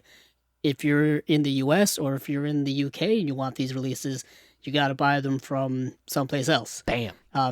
And just that's kidding. Fascinating to me. It is fascinating. I mean, you'd think, yeah, God, it's weird. It's like that's a whole new thing. Yeah, it's like breaking new ground. It's setting precedents. It's freaking me out. But I'm sure like anything like a Diabolic or like Orbit DVD is going to probably carry these, and I believe both of them do ship internationally. So, and I'm pretty sure Amazon US will have these as well, because they've been having a lot of the tandem US and UK releases, and since this is just a US release, I'm pretty sure these will end up here. These actually may already be up. Yeah, they're already available to pre-order in the Amazon US store. I would not buy them right now because the price is absurdly ridiculous. So that's they usually always start out stupid, but they come down. It's starting out at $35, which is a little steep for one Blu-ray release. Yeah, but let's talk about what we've seen here. Let's talk about what these movies are. Yeah, Creatures the World Forgot. I can't say I can say too much about the movie, but I did see this in my younger years, or not younger years, but a couple years ago, 3 or 4 years ago, something like that. When I first got the set for one of the the Ray Harryhausen. It was the Ray Harryhausen set, and Don Chaffee, he's director of Jason and the Argonauts, and so he also did this film, and I kind of was just looking at his other stuff, and I remember checking this out, and it's not the greatest of the greatest movie. It's definitely low budget, and it's definitely but it doesn't have as much like of what you would think. Like it doesn't have a lot of it didn't have dinosaur action in it or anything like that. Like it's not very much lower level. Yeah, you know what's it? I didn't even realize that until you just said it. Yeah. It's a movie that is set in prehistoric times about, cave people and the kind of tribalism and all of that stuff. And there's no dinosaurs in it. Yeah, and that's usually a staple of that time period. Of what you think of prehistoria and early humans. You think they weren't running around with dinosaurs, but regardless, the movie is interesting. I wouldn't call it good, and I wouldn't call it great. It's interesting because the whole movie has no dialogue that we traditionally believe or know as dialogue, because it's all done through the way we presume cave people interacted with one another, where it's like grunts and yells and screams and fighting and gestures and whatever. So there's no dialogue. You're just kind of watching cave people be extremely, I don't know, not animalistic, but basic. I don't even know. What am I trying to say here? I don't know. But it is a Hammer film. And it is a Hammer film from 1971, and it's getting this is its UK premiere, and it's getting the limited edition, which is their deluxe limited edition, the thicker box with the super thick booklet, the art cards. Actually, it's an 80-page book. It's not a booklet. That's 80 pages. That's a lot. That's a lot, and it's getting a good extras package as well for a film that I trust me, I looked around. Not a lot of favorable reviews for this movie on various places like Letterboxd or IMDb, but that's never really the end all be all when it comes to judging movies. But it's fascinating to me that this is the one that's getting this type of release. Gorgeous cover art, though. Yeah. Really gorgeous cover art. And like I said, the movie is fascinating to me because it's almost an experimental film because of its lack of dialogue, and you don't really know the names of these characters. You don't really know the relationships. You kind of have to judge it based off of what you see. Like at the core of this movie is a brother versus brother rivalry, tribal rivalry, where they're trying to, defeat each other for dominance, which is very Cain and Abel. Yeah, very Cain and Abel, very, animalistic type things. You always hear about that with packs and, things like that. And of course there's women, there are women in it that they're fighting over and all that kind of stuff, and people are barely dressed and whatnot. It's not the best of those versions of these movies, but it's interesting. Yeah. But moving on from there, we've got, like you said, Stephen, we've got Diary of a Mad Housewife, which I thought was excellent. It's great. This is an excellent film. Frank Perry, who's got some other films we've heard of, especially The Swimmer, which apparently Indicator should be putting out at some point too. Maybe that's the connection, Well, but he's done other stuff that I think has come out recently too as well. I'd have to look up his filmography, but because I'm blanking on some of his other films that I've seen. Yeah, he releases. did. Yeah, he did the last one. He did Rancho Deluxe. Oh yeah, Rancho Deluxe. We just talked about Fun City Editions. We just talked. We just talked about them. Well, he did Mommy Dearest. He did direct Mommy Dearest as well, and so there's an interesting connection already. He also did Man on a Swing, who got an in-print release. Oh, we did, yeah. Yeah. Yeah. Wow. He's got a lot of good stuff, man. Yeah, there's an interesting filmography. It's a very small filmography, but it's fascinating and rather diverse. But I want to talk more about this movie because it is a really, really good film, and it stars Frank Langella's in the film, Richard Benjamin, and Carrie Snodgrass is the main character in the film, and she's this kind of this kind of abused and unloved, uncared for housewife who is just married to this super misogynistic kind of piece of crap, person. So she's trying to find a different avenue in her life to kind of escape that. And she ends up having an affair with this Frank Langella character who is he's a playboy. We assume that he's doing this with a lot of other, unhappy housewives around this town, I guess, city. I think it's New York. I can't remember. But yeah, and it goes into kind of her like psychological relationship she has with him, where it's supposed to be just about the sex and not any type of attachment, but of course that's unavoidable in these situations from time to time.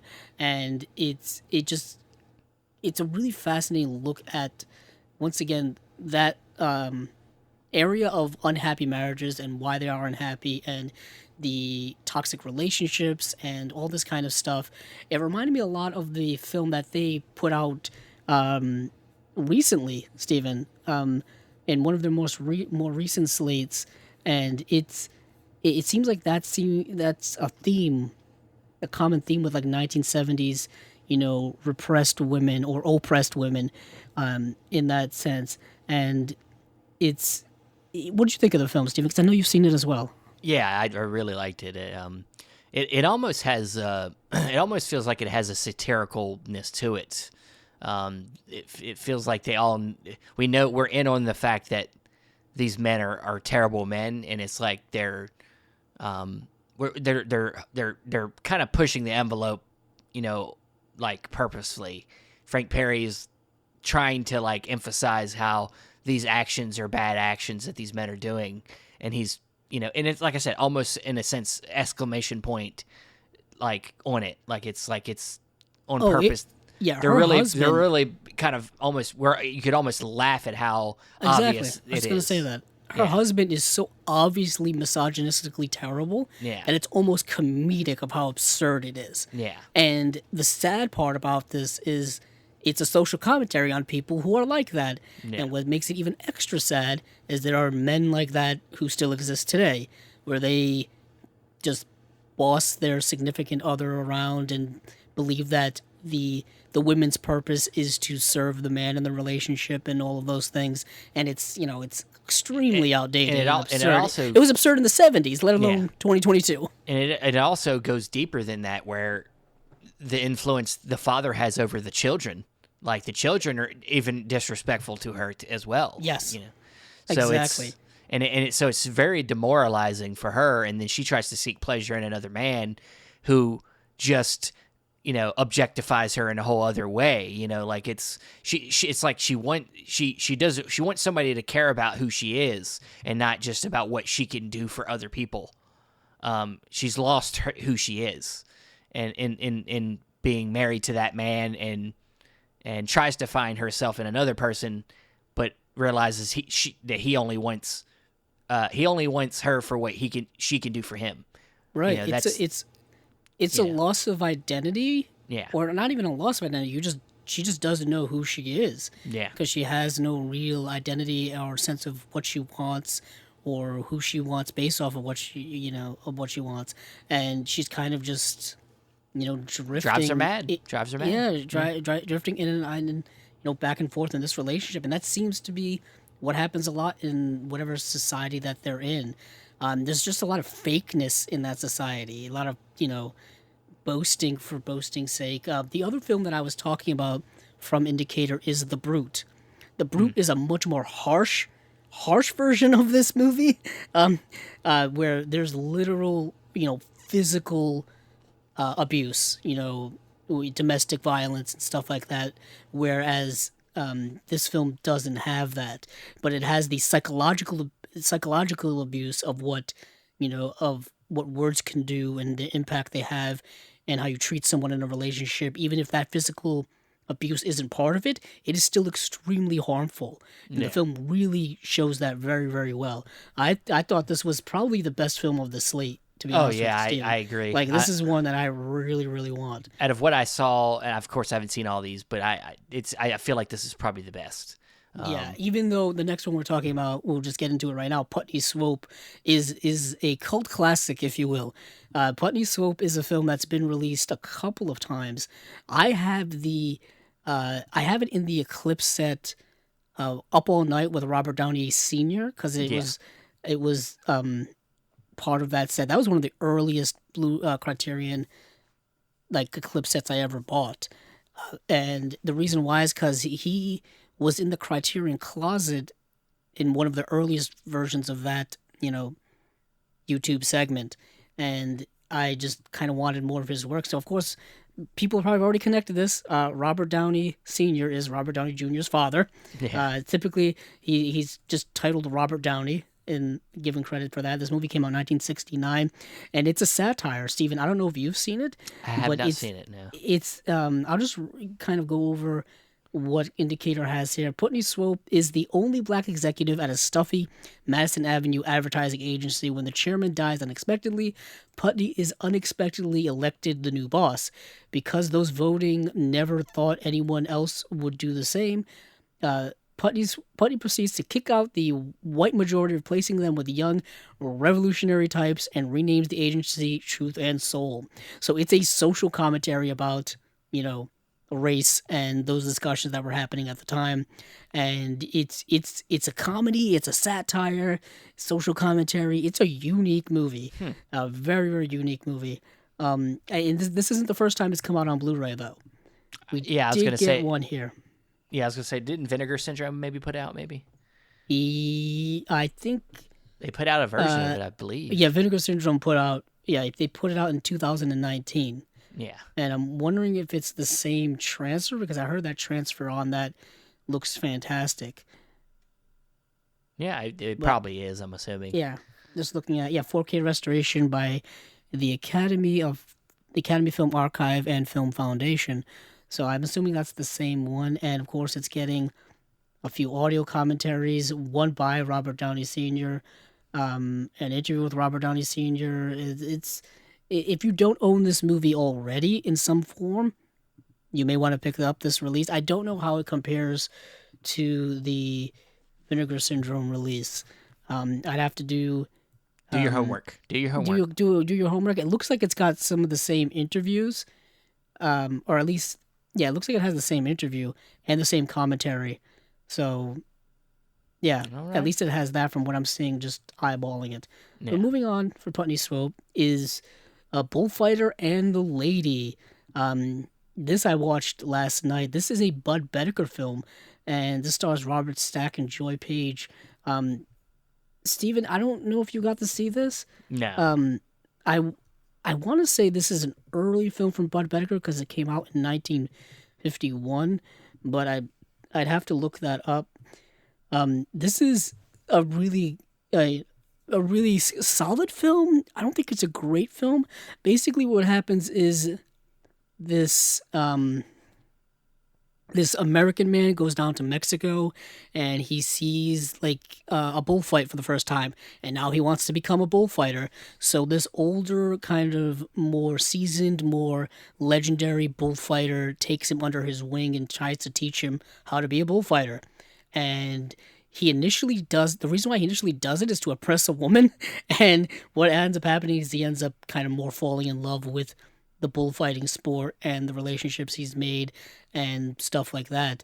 And I thought it was solid for that regard. I thought about an hour and a half into the movie, it slowed down a bit and kind of became a little more traditional, more predictable, and kind of coaxed to where I thought it was going to end. But I thought it was a solid movie. I would definitely, if you're a Bud Bedecker fan and you've been liking all the releases that Indication been putting out by Bud Bedecker, you're probably going to end up getting this. So regardless of what I say, regardless of the quality of the movie, you're probably going to want it. Well, yeah, I was going to say, speaking of the length, it does say that there's two cuts of the movie, and one of them there's a shorter cut that's 87 minutes. So. Yeah, there's a shorter cut that's an hour and 27 minutes, and the longer cut is actually the cut that you're getting. 2 hours and 4 minutes long. Yeah, which is the cut I watched. Okay, so and I'm maybe really the surprised 87-minute cut will be better for you. Maybe. I don't know. I don't think so because I like the movie the way it is, but even with it slowing down after the hour and a half part, that's a lot of time to cut out of a movie. Yeah, it's a lot. Yeah, that's what, over a half an hour. Yeah, yeah, that's a lot. But one interesting thing is this was produced partly by John Wayne. Yes, his name comes up at the beginning. Yeah. Also, there's also I didn't know they existed back then. I think it was also sponsored by, or they were produced or partnered with. I don't know. They had a mention at the beginning of the movie. No surprise here when it comes to, because it's John Wayne's politics. The NRA had their stamp showed up at the beginning of the movie, and I was like, that's odd. And to be honest, there's no guns in the movie, so it made no sense at all. Interesting. I guess just because it's John Wayne and his politics and whatnot, I guess that's the reason. But this was a Republic Pictures film, I believe. I don't know. I can't remember if John Wayne was part of that company. Either way, yeah, he was involved in the movie somehow. I think a producer or something. Just producing, yeah. Yeah, just producing. He's not in the movie, but obviously his name would sell at the time. You know, it is 1951. Yeah, The Searchers would come out a few years later, but he was already a big time name.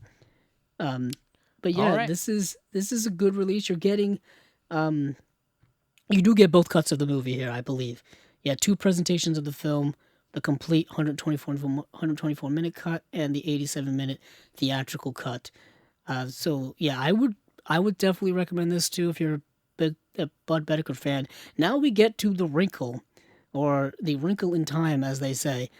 We get to the 2 U.S. only releases, and yeah, the only way we initially heard about this was through the monthly newsletter that they send out to people when they announce the new releases, or if anything else important happens, which Steven neglected to read. I guess. I just didn't I didn't go down far enough. You didn't scroll. Yeah, we got to scroll down. All the way down to the I had bottom the first of it. crop, and then I assumed that was it, and then you keep going, and it's like U.S. only, and I'm like, what? Yeah. What is this? Yeah, and so we're getting David Gladwell's Requiem for a Village and Love on the Dole. Let's go with Love on the Dole first, because it came out in 1941. Love on the Dole is I thought a solid dramatic film. Takes place during the Depression era of the 1930s in northern England. It's basically about this family and these people trying to survive during the Great Depression, where they're trying to find work, trying to afford to live, and you're just seeing their relationships with one another and all of those things. And it's a really, I thought, an honest look at how shitty it was to live during that time in that specific place, because you could just tell that some people had money and a lot of people really, really didn't, and they relied heavily on jobs and government help and things like that. And there's also romance relationships happening at the time, but of course, finances always put a strain on things, Stephen.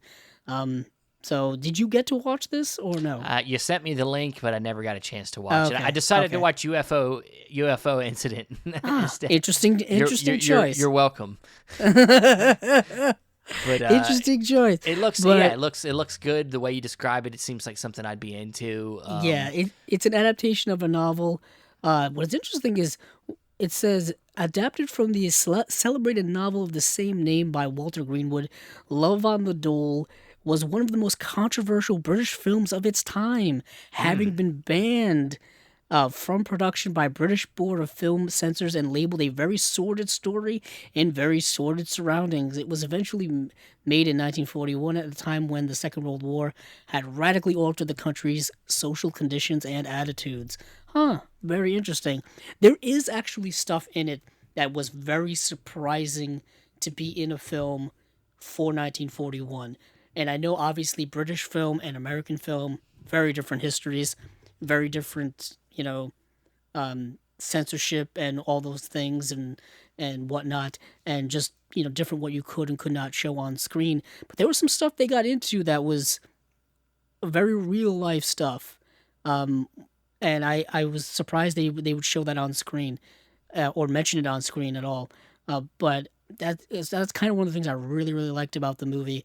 There's a few special features on here. There's interviews. I think, um, yeah, there's some archives and stuff that really give you the context of the social time in which the film depicts. I think it's a really good, yet again, like maybe hidden gem of a film. Okay. It may not be great. Like I don't know if it's gonna be a 5 out of 5 stars, but it's a solid film and it's a bleak film. I do kind of like my bleak films sometimes. You do like I your do. bleak films. Dark and depressing. Give it to me all. Yeah. But speaking of something completely out of a different realm here, Requiem for a Village is not quite a film that I've ever quite seen before in its approach. Ooh. It I'm going to read this here, and this is kind of not even really what the movie's about. When an old man sees the dead rise from their graves in a rural English churchyard, the past and present are thrown together, and a dialogue between the old and the new, tradition and progress, man and machine is set in motion. Lyricism, violence, and the uncanny collide to produce an extraordinary film of great power and potency. Now, I know we have to, oversell a film, but it is kind of like that, but way more erratic. Way more erratic. There's no real central plot. There's no real characters. Random things are just kind of happening, and it's all like metaphorical and kind of showcasing this small Suffolk, like Middle English, almost backwoods type village or town or whatever, and kind of like a love letter to tradition, but maybe there's also like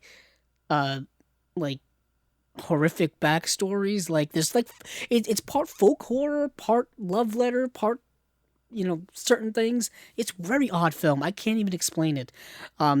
The editor of Lindsay Anderson's If, I think, is the one who directed this movie, which doesn't really give you a sense of what I'm talking what you're about. Getting in for, yeah.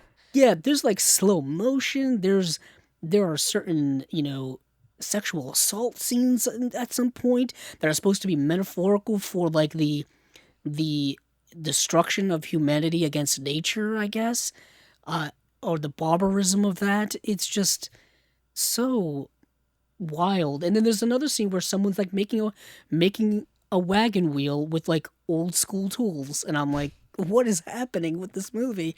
And needless to say, I can't say I hated it, or I can't say I loved it. Kind of in the middle for me. But this edition is giving you 2 audio commentaries plus some short films, I believe, by the same director. And yeah, I'm curious what people will think of this movie, because it's less of a movie narrative-wise and more of just a feeling, almost like a study.